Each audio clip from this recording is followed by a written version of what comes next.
Okay, well, welcome everybody. As I was saying a second ago, my name is Lauren Yeomans. This is Monday, April 17th already. And super excited for tonight's call. This is a topic that honestly, I think most of us, if not all of us, I'm sure can relate to. We're going to be talking about having a creative or a growth mindset when things get hard. And I know probably all of us can relate to a season in life being hard. Maybe it's hard in your personal life right now. Maybe you have some challenging things going on and you're trying to navigate running a business and having life happen. You know, maybe you've had some challenges in your business. Your business isn't where you thought it was going to be right now. And, you know, maybe you're dealing with some challenges there. So we're going to have a few people share tonight, and I'm so excited for each of them to share because they're all people who truly inspired me. As I was saying earlier, I've been coaching for 5 years, and during those 5 years, I've gone through some of the hardest things I've ever faced in my entire life, in my own life, my personal life, and also in the business. There's been some challenges. It's not a straight up, path. So, and all of us who've been coaching for longer than a minute know that. So anyway, really excited to get started tonight, but I wanted to just start with a little bit of community time. Wanted to ask you guys, tell me something good. So this can be something, I know many of us are doing the challenge that just started last week, the Choose to Lose challenge. It could be something that happened, maybe exciting in a conversation or in someone's life that you're impacting through coaching or just in general. So feel free to pop in the chat, but also feel free to come off mute and just share with us real briefly if there's something good going on in your world.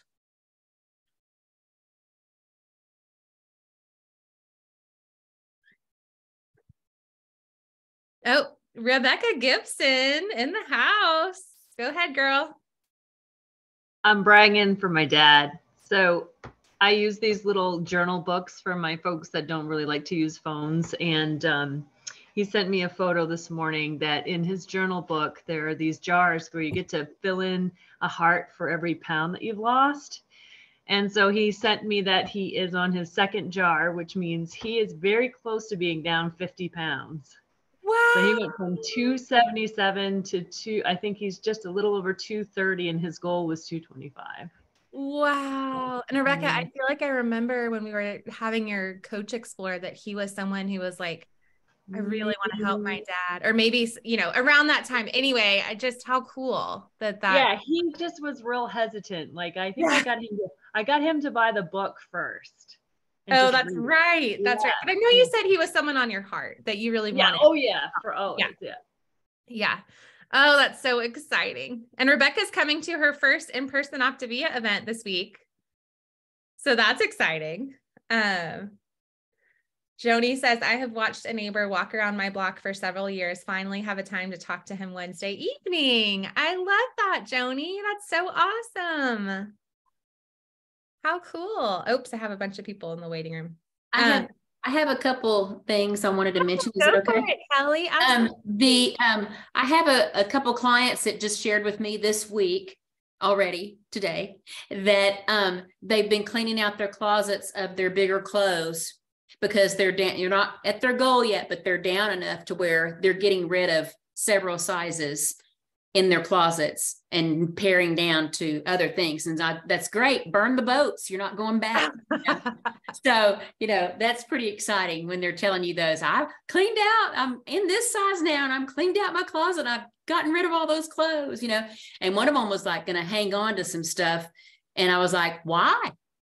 You don't need to. If you want to hang on to one thing, just to be able to show, hey, this is where I came from, that's fine. But beyond that, get rid of it. Get rid of it. And then she shared with me today, I did what you said. I got rid of all of it except for the one thing I wanted to keep, but to show my progress at the end. So anyway, I love that. That's so awesome. And I have a trick for that, you guys. So tell your clients to list their clothes on Facebook Marketplace, or you yourself list your clothes on Facebook Marketplace. Cause I guarantee you, and you can say something like, I lost X amount of pounds and I need to, this is all great clothes in great condition, but thankfully I need to buy smaller clothes. I had like so many health assessments when I did that, when I lost my 70 pounds from that. So just want to, because you also will probably meet them if they come to your house or if you meet them. So a lot of times they'll ask questions there. So anyway, that's just a little tip there. All right, let's end with Vicky. Can you hear me? Yeah, there you are. Yep. Okay. I just wanted to give a shout out to the coach community here, because my coach Mandy had a health assessment with a client who had a lot of challenges nutritionally, like we're not sure she has any feelings that she can actually use. And we actually did a 3-way call yesterday with Kelly, who was super, super helpful with her background. So I just think it's so helpful to be able to reach out to this community. Everybody's so giving. And Kelly, just publicly want to thank you for all the time that you spent with us, helping us get a better handle on that. So I just love that, everybody's so open and receptive, and I love that. Just wanted to share. Yeah, those of you who don't know, Kelly has a background as a dietitian, and she's probably like, okay, that's not for everybody to do themselves. But how cool that we have such a wealth of knowledge in our coaching community and such different backgrounds. Well, I'm sure there's so many more exciting things happening. So if you guys want to pop things in the chart, and oh my gosh, you can see where my mind just went with the medical, in the chat, that would be awesome. And Lori, I'm so excited to meet you. I know she was saying she's excited for her first event this week as well. So we'll want to go ahead and get started. And I just wanted to share briefly for a few minutes, and then I have an amazing panel of coaches that are going to share with us. And this is a vulnerable topic, you guys. So please be commenting in the chat as things stick out to you, or as you hear something that really you connect with, because I really want them to feel loved and supported tonight. But I was kind of thinking through today, okay, what are the 5-in-1 tips for navigating, having a creative and growth mindset when you're in a hard season? And this could be a hard season in coaching.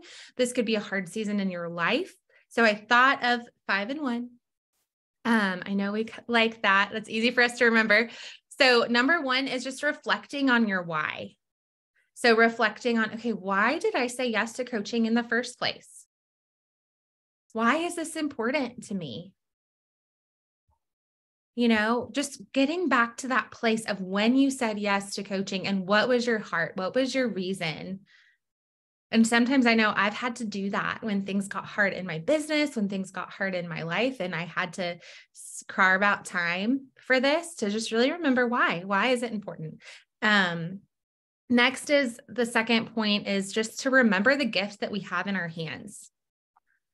So to remember what it is that you have to give to people, that we truly have a gift in our hands to help people change their lives physically, emotionally, and mentally, and even in a financial space. And I know so many people are in need of all 3 of those things, most people for all 3 at the same time. And so what a gift that we hold in our hands. And the number 3 thing is to focus on the people and not the numbers. So I know many of us can relate to maybe checking off to Via Connect and saying, well, shoot, that's not what I wanted to see today. Not to Via Connect. Or, man, I really thought that I was going to get to this rank by this time, and that hasn't happened. And oh my gosh, I'm short this number, or I need to, whatever it is, right? And granted, we need to focus on numbers as well. But for me, when I'm in those seasons and in those spaces, just remembering that this is about the people, focusing on whose life have I impacted, whose life have I been a part of changing? And man, who could I connect with today? Who could I reach out to? Maybe that's an inactive client, or someone who's just been on my heart or on my mind, or I know who's going through a hard season in their life, or whatever it might be. Just making it about the people. And number 4 is just finding the joy again. So for me, sometimes I have like a board of dreams of my coaches that have been fulfilled. I have a kind of a list of just wins that my clients and myself have had. And sometimes when I forget the joy, I look back at that and I think back to, just the lives, get this space right here. I think to the lives that I've been able to encounter through coaching, and just remembering, okay, what is it that brings me joy too? Because sometimes if we're not making time for the things that bring you joy, it might be hard to find the joy even in coaching. So just taking the time in your schedule to do the things that light your soul on fire. And then the fifth thing is just to remember where you were before Optavia. So I know we did that exercise not too long ago in our coaching group, but just to remember, okay, where would I be if it wasn't for coaching? Where would I be? What would my life look like? What would my day look like? How would I be feeling if I hadn't found Optavia? And sometimes just remembering that, I know for myself, when I feel stuck in my business, to remember what I would be doing, that I would be working 40, probably 50 plus hours a week away from my children. And, not had made the impact on now 5,000 lives that I have since I said yes to coaching by the ripple effect.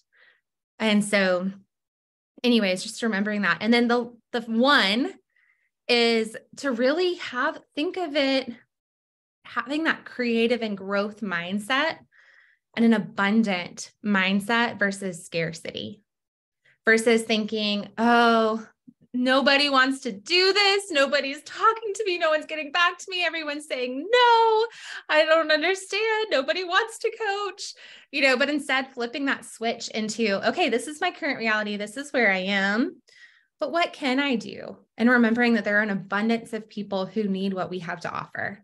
So with that being said, I want to give it over to our speakers. So I'm first going to ask Jessica to come off mute. And I know, Jessica, you've been through some hard seasons in your personal life since you started coaching, and some hard seasons in your business where you weren't, you didn't reach the goals that you had set for yourself in the time that you thought that you would. And I know there's been seasons where you've gone into that scarcity, however you say that word, scarcity mindset. But I've really seen a shift in you, and I've seen you ignite the joy that brought you to coaching. And with that, you added a coach this month. And so it's just been really cool to see you continue to contend and be persistent with coaching. So I'd love for you to share with us what tips you have for when things get hard to continue to have that growth and creative mindset.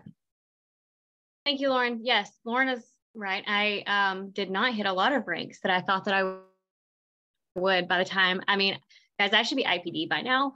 In my mind, what I thought when I came into this, it was like 2020, Optavia was growing so fast. It was easy for me coming into this. I watched just all of our mentors, it was just this different momentum. And then I just felt like I was just on this downward slump for the longest time, but it just kept getting rockier and rockier, and self-esteem kept getting lower and lower, and more clients wouldn't come to calls, and more people were not contacting me. And it was just this huge thing on top of all kinds of stuff going on with my family, fighting some depression, like all these things that made it really hard to find any kind of joy in coaching. But I knew I loved it, even if in the moment it didn't give me the warm fuzzies that it once did. And I same way with like my marriage, I guess. That's a little much, but like, I just, you have to wake up and choose your partner every day. And I just chose to wake up and choose Optavia and the people that are in my world and the potential people in my world every day. And whatever that looked like may be different depending on where I was at, but being consistent and staying with some of the things that I knew to be hard truth things that were going to eventually move me forward, like checking in with my mentorship, showing up for calls, not canceling, being there, leaning in, even if it meant being like, yes, Lauren, you asked me that and I don't have a good answer for you and you're not going to like it, but this sucks. I would just tell her like, it sucks. I don't have the warm fuzzies. Here it is. Like, here's my tears. Here's my mess. But I think that through that, instead of hiding, I was able to continue to work through it. And I'm not, I'm not hiding behind a mask. I mean, there's been plenty of times I showed up on our mentorship calls on Tuesday night, and then I would turn my camera off because I was crying, just feeling so hopeless and feeling so empty, and like I was not meant to be here, and I'm not a good coach, and just all these things, because my business didn't look like it once did, and it definitely didn't look like I thought it would look. But I just kept holding on to the facts that I knew if I gave up, I knew what that was going to look like. That was going to mean I had no business. I had no new people. I love meeting the new people. Like, I love getting to help new people, and whether it be coaches or clients. And I knew that would be gone if I didn't continue trying in some form. So try to get creative, always talking with my mentorship. What could that look like? And be like, no, I don't like the way that looks. Okay, so finally I'm desperate enough, I'll try that, like just whatever, just listen and leaning in. It's going to eventually pay off, but sometimes you just have to stay persistent and consistent and not put a stamp on the date and time of things, and just show up. And that's your goals, is how you're showing up. One of the tools I'm loving is the monthly things that we're getting throughout the month. You paid the $10 for, from the really cool guy that I don't know his name. So if you're not doing that, I suggest definitely doing that. That's been helpful. And just thinking about the one person, because Eddie, there you go. Eddie's great. So whatever you can do, just show up and don't stop. And think about the one person, because there's always gonna be one person. It does not feel like there's a sea of people flooding my inboxes and phone calls right now, but it's cool to get excited over one. Like I did when I was first a coach. I got excited over that one health assessment and that one new client, and got kind of spoiled with the 10, like that's gone. But getting excited over the one again has been nice. Oh, I love that, Jess. And I know a lot of people in the chat can relate to a lot of what you've shared, and just really appreciate your vulnerability. And I appreciate that you have showed up for your mentorship calls, that you ask, you're so humble and so open to what you can do, and you do it. And so I just appreciate that about you. And I love that tip of just focusing on the one, focusing on who you can reach out to. So thank you so much, Jess. And thanks for being vulnerable, because I know some of this stuff is hard to talk about, and really admire you for that. And so next we're going to go over to Lucy. And you guys, many of you know, Lucy lost her mom about a week ago. And I wasn't sure if I should ask her to speak tonight, but I feel like this is just such a topic that you are so gifted at, Lucy. Seeing you just navigate through so many challenges in your personal life and things going on with your family. But you carve the time to stay consistent in your business, even when you may not be reaching the goals that you have set for yourself in the times that you've wanted. And I know you keep telling me, like even this week on our call today, you said, this is how I find joy. I find joy in coaching, even in the hard seasons. And so really excited to hear you share with us, Lucy, and just so grateful that you're taking this time to be with us tonight. Thank you. Well, you guys are family. And I'm not saying that to just say it, you truly are. And it's, first of all, thank you all who have texted me or called me, or well wishes and condolences. I really feel all of your love. A week ago today, I lost my mom. And for me, well, let me give a disclaimer. When I share, I always share about me. So I don't want to project or say to anyone, this is what you should be doing, or this is how you should feel, or anything like that. I just like to share me. And I feel like I'm in a constant season of hard, to be quite honest. It has not been easy for me since the day I stepped into my own health journey, nor has it been easy when I stepped into coaching. So it just seems like I'm still in this constant hard season. But one of the things, and I had to write notes because I didn't want to ramble. And Lauren, you talked about this on your 5 and 1, is why do I keep showing up? Well, the number one reason I keep showing up is I really think about why I did step into coaching.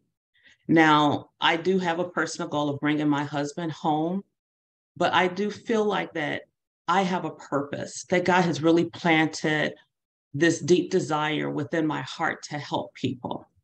So even in my hard, I try and think about what is something that I can still do to reach someone, and Jessica, you just said that too, about that one person. I don't think about the masses because I'll get overwhelmed trying to think about the masses. And in my background in sales and whatnot, it can be easy to slip into that.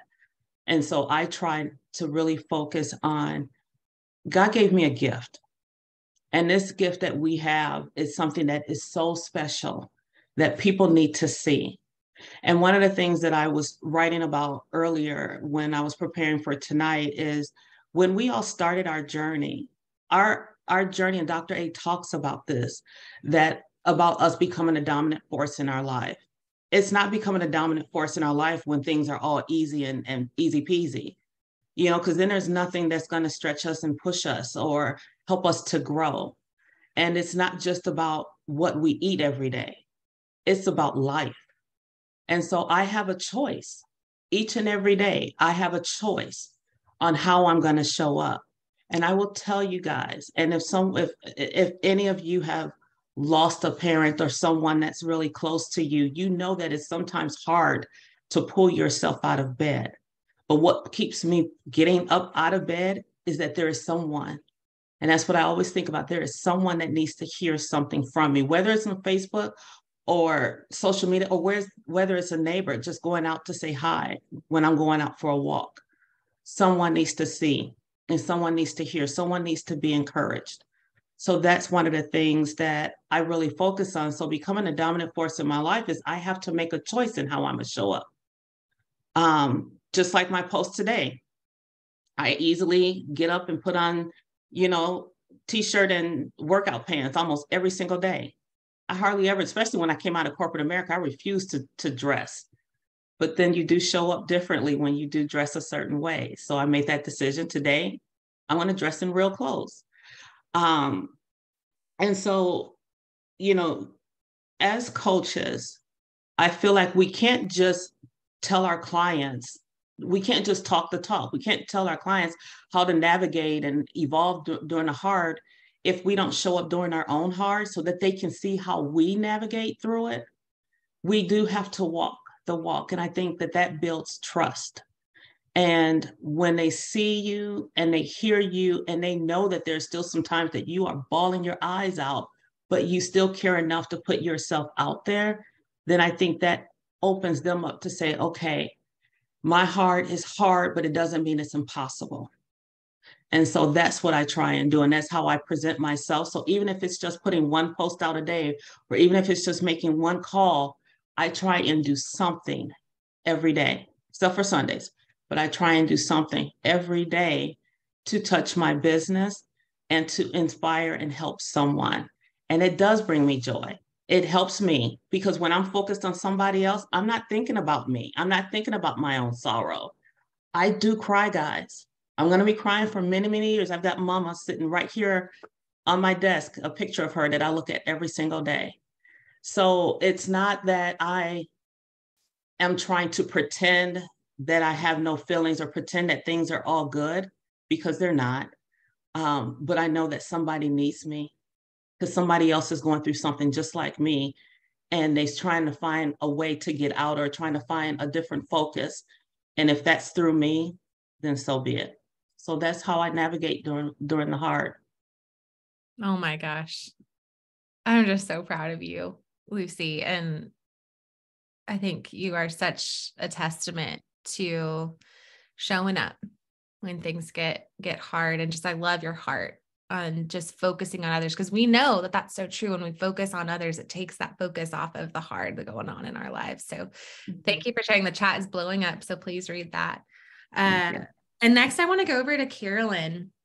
And what I love about Carolyn is her creativity. And, you know, there's many times we've had a conversation where she'll start off with, man, I feel like things are slow. Granted, we had that conversation today, but then you always follow it. But here's what I'm doing, and this is what I'm thinking, and this is what I'm thinking about doing next. And I'm talking to this person, and just getting into that creative space and having fun with it. And you are the queen of networking and in-person conversation. So I'd love for you to share with us some of your tips with your mindset, but also some of the creative things that you've done and are doing. Can't hear you yet. You're muted.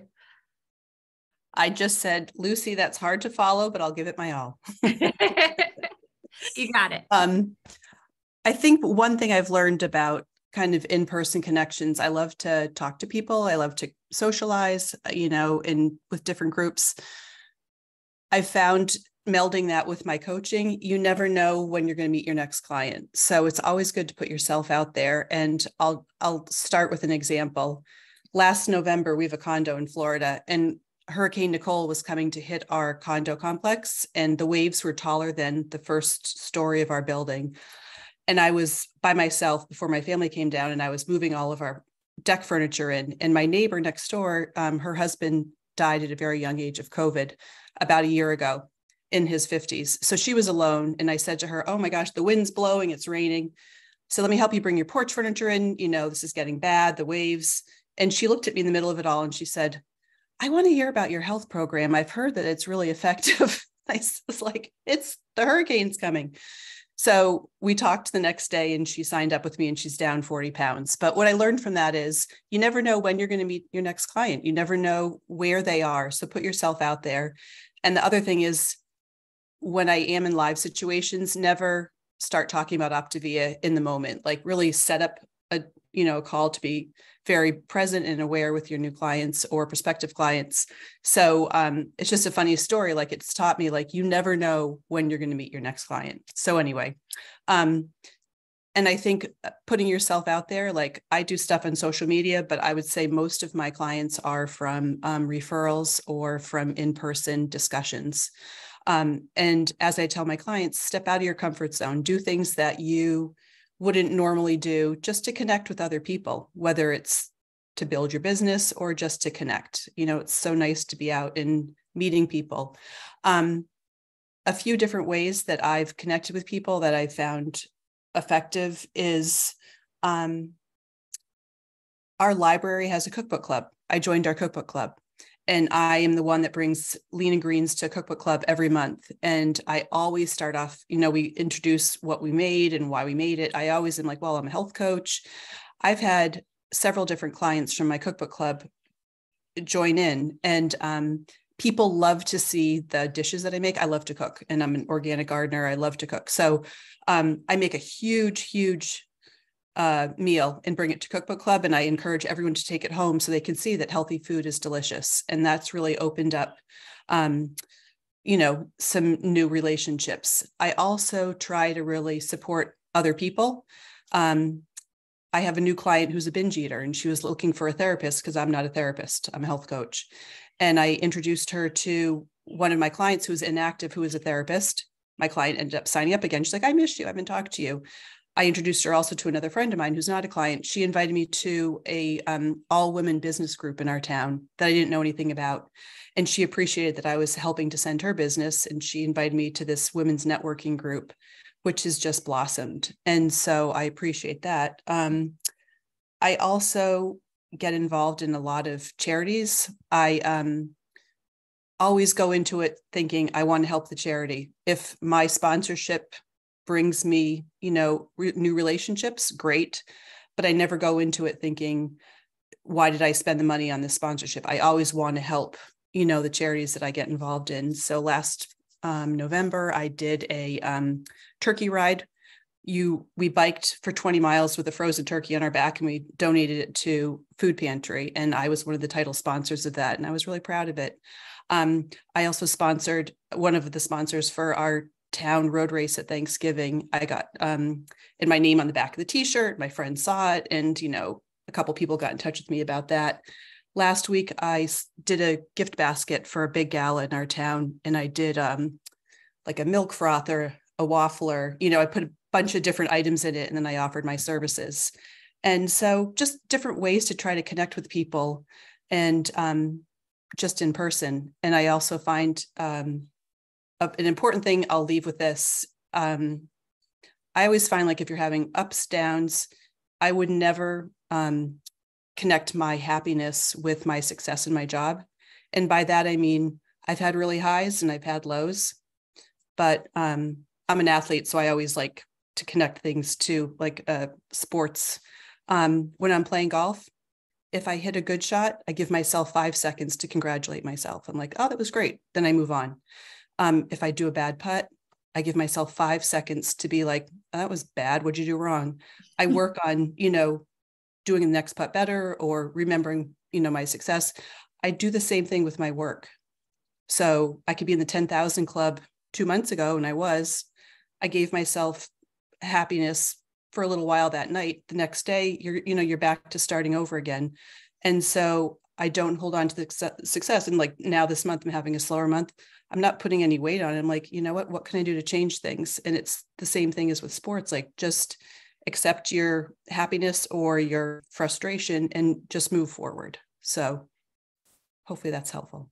I love that. Thank you so Thanks. much, Carolyn. And she is so creative. And also, a lot of her clients have come from just playing pickleball, playing tennis, just being social. And so just remembering to be social and, exuding a healthy lifestyle yourself, and you will attract people. So thank you so much for sharing, Carolyn. I love that perspective. And I know we're going to go a few minutes longer today. So if you need to hop off, we totally understand, but definitely want to give Michelle the floor. And Michelle, I know you also have gone through some challenges in life, but I've seen, and in your business, but I've seen you just finding such joy and fun in coaching. And I've seen you getting creative too. So would love for you to share with us for a couple minutes. Yeah, thanks. It's really not a lot of anything different than anybody else has said. But one thing that when I've hit this last set of challenges, because there've been challenges along the way, it's learning new. There's a lot of new to learn when you first start coaching, new systems, new processes, new things. But one of the things that I've really taken to heart is really developing me. And for me, as a woman of faith, when I hit challenging times like I have recently, is I've dug deeper with my relationship with God and really started to think about, okay, why do I think this way? What's my core beliefs? Do I really believe in what the Bible says? Do I believe that if God is for me, who can be against me? And that God has amazing things ahead for me and my family? Or do I live in fear? Am I living in fear? Because when I live in fear, I start shutting down. I can't be creative. I'm just in this really bad, awful place. And I have a lot of trauma, past trauma in my life that, I get to share parts of that with my clients, and I find that it's really helpful sometimes for them. I'm not a therapist by any stretch of the imagination, but sometimes we can use the things in our past to help others who are going through similar things. So I've really been asking God just to help me to bring forth, like, what can I use out of my life to serve somebody today? How can I help somebody? Very similar to what Lucy was saying, like, who can I serve? What can I do? There's somebody out there that needs to know what I know. There's somebody who is in as much pain as I was in 2020 and for 20 years of chronic pain and disability, who needs freedom from that. Who can I help? Who can I help? And then the other thing that I've been challenged with is creating time for it to have fun, right? So I'm a workaholic. I really work a lot, like I could sit here in front of my computer and just do all the things all day long. That's just how I'm wound. So anyway, I've been getting out more. just get out of the house, go do something, not inside, go do it with other people. Right. So anyway, I'm trying to think of some of the things that I've done, but like one of my coaches, Sue Mornow's on vacation right now, but she took me down to a brain injury resource fair. It's not the place I would have thought of setting up a table, but I went with a heart to serve others and to get to know people. And I met some of the most amazing people. Have I gotten a client out of it? No. Do I care? No, I really don't, because I met so many amazing people and made a lot of great connections, and have been able to connect some of my clients with the services there that they really needed. Then, you know, I'm doing a trade show. This is really a trade show, guys, because we're so like small up here. This is a trade show for like my son and my husband and carpentry and everything, but I'm going to put up a table and I'm bringing health to the carpenters. That's what I've decided. All right. So I'm doing that. And there's just a lot of things. Like now I'm planning 2 weddings. I'm helping my niece plan her wedding, and my son's getting married next year, and I'm out and I'm talking and excited, you know, to be doing things. So when we're having fun doing other things outside and just enjoying life, enjoying the life that we have, that just spews over to the joy of then being able to serve our clients and bring them joy. So there are times when I've sat here and I've cried because it's just been hard, you know, to watch your coaches who you poured your heart and soul into not continue the journey with you. You know, that's hard. That's hard to watch them walk away and to do something else and not be part of your life, where they've been part of your life for 2 years, every week, you know, every day sometimes. That's not easy, but we just learn to love them better. We learn to love them more, and learning how to love people more. And that's what I'm really trying to get good at. And right now I'm doing the Amy Kemp's challenge and the scroll too, for those of you who are in there, but I will greet this day with love in our heart. Well, if we worked on that every single day, that would be our seminal work, right? Just learning how to love people more and learning how to greet this day with love and joy, and to bring that to people is an incredible gift. And people need us now more than ever. Thank you so much, Michelle. And it made me think of that, you know, love drives out fear. So when we focus on love, when we focus on others, that fear that we might have in our business or in our life can be quieted. And so thank you all so much for being here tonight. Really quick, want to tell you guys that convention, they did open the hotel reservations and transportation, and there are discounts for that going on right now for early registration for that. The registration for convention is not going to be opening until later this month, but that's going to be July 27th through 30th. And ND's post from this morning in the coaches group, she put the link for that. And then also next Thursday, the 27th, we're going to be having a sneak peek into coaching at 8 p.m. So make sure you let your potential coaches, your clients know about that. And then I look forward to seeing, I know many of us will be in Dallas this week. And if you aren't going, I know we're going to I know we see you there next year, and we will miss you. And we will be coming back with some amazing nuggets. And if you aren't coming to Dallas, please register for convention. You do not want to miss it. It's going to be an incredible time. And I know when we get together in person, it's just such a different feel. So thank you to everyone who shared tonight. Like I said, I know this was vulnerable, and just so appreciate each of you and learning from each of you. And hope you guys have a wonderful week. And remember, we do have our client call right after this. And then if you don't want to be on Dan Bell's call at 8:45, that's available as well. Okay. Thank you, everyone. Bye.